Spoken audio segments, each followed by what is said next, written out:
Shabbat Shalom. Sorry, Ross just closed the door so that we can't have anyone come in the middle of the sermon.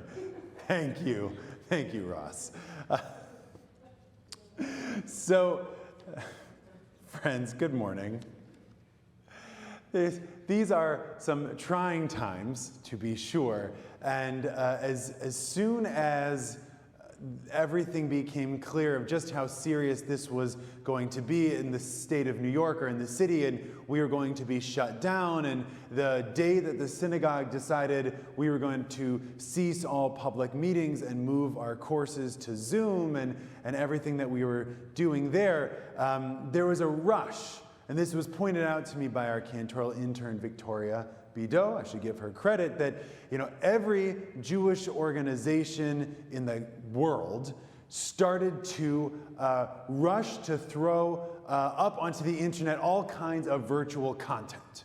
Right? There were classes, there were lectures, there were concerts, there are source sheets, there's going to be a lot of new podcasts showing up, I imagine. By the way, including from Park Avenue Synagogue. You should check us out on our podcast channel.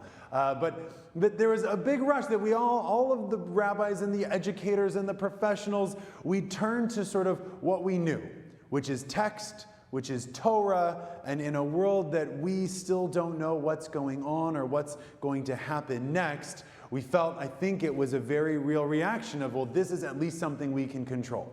We can try to bring people together, we can try to provide content, we can turn to our texts for comfort. But we also turn to our texts to express emotions, even emotions of discomfort. And one of my favorite passages of the Talmud in Masechet Chagiga is a list of rabbis reading certain verses of the Torah and beginning to cry. And it shows that Torah is something that brings us joy, but it can also bring us sorrow. And in those passages, a common theme shows up, that the rabbis are reading verses that either talk about or foretell the destruction of the temple, and that brings them to tears. And it's the destruction of much of what we read about this very morning, the ark and the altar and the tablets and the Mishkan and this holy place. Its destruction brings the rabbis to tears. They're sad about what is lost, this place of connection, this place of gathering. And as we think about the loss that we've all had in the last week or so, and it's different for all of us. For some of us, the last week has maybe been one of mild annoyance of how am I going to get any work done with my 3-year-old and my baby? Or one of very real isolation as we are alone in our homes perhaps, or one of fear, of illness, fear of what's going to happen, one of just fear of the unknown.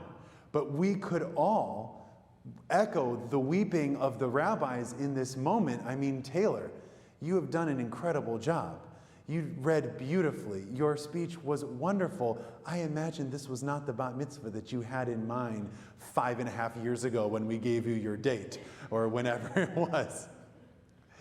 And as I stand here in this synagogue, this brand new, renovated building, built to be a testament to the strength and growth of our community that now stands empty, we could all echo the cries of the rabbis over the feeling of this loss of a place of gathering together, over a place of connection.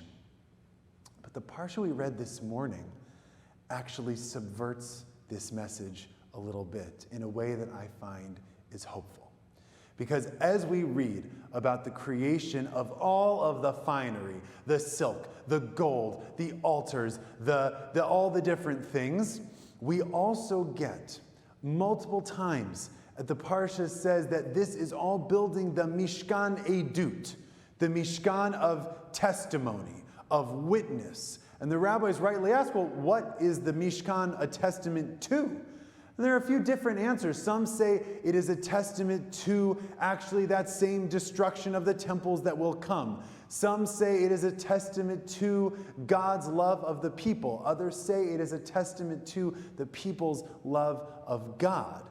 But what I find so interesting is that in this moment, when we are dedicating and building the finest place of gathering and holiness that the Israelites had ever known, which will turn into the temple, which was the largest, grandest, most amazing temple that the ancient world had ever known, the rabbis in that very moment are saying, no, it's not actually about this building.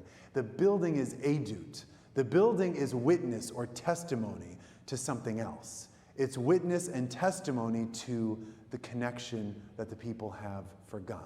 It's witness and testimony to the connection that the people have for one another. The magic of the building is not the building itself. The magic of the building is what it facilitates.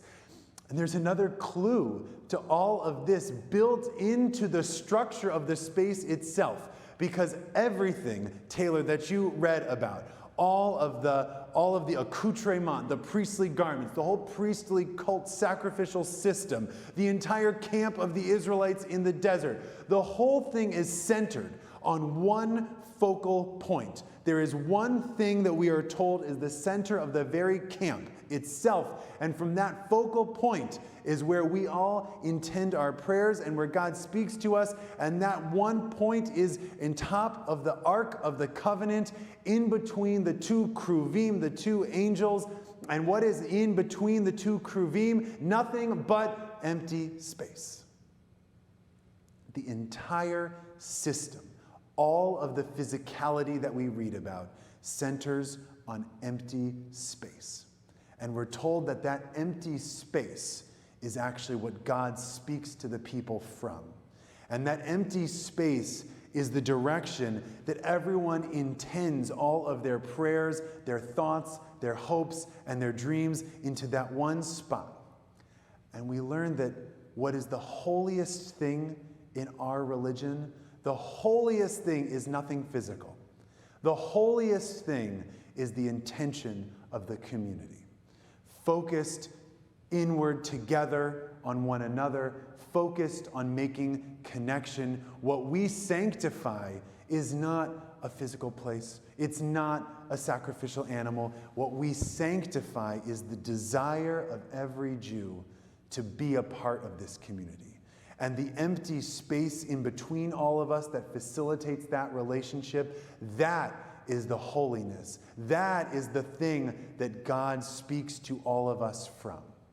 And so as we come together here, as we intend to all of the people watching via live stream or Facebook or other modes of communication that Taylor has yet to tell me about, whatever those things are, the holiest piece of our people, the testament that this building is not the building to the community, that it's a testament to this amazing community that wants to build something like this, that wants to be together, and that desire is what is holy.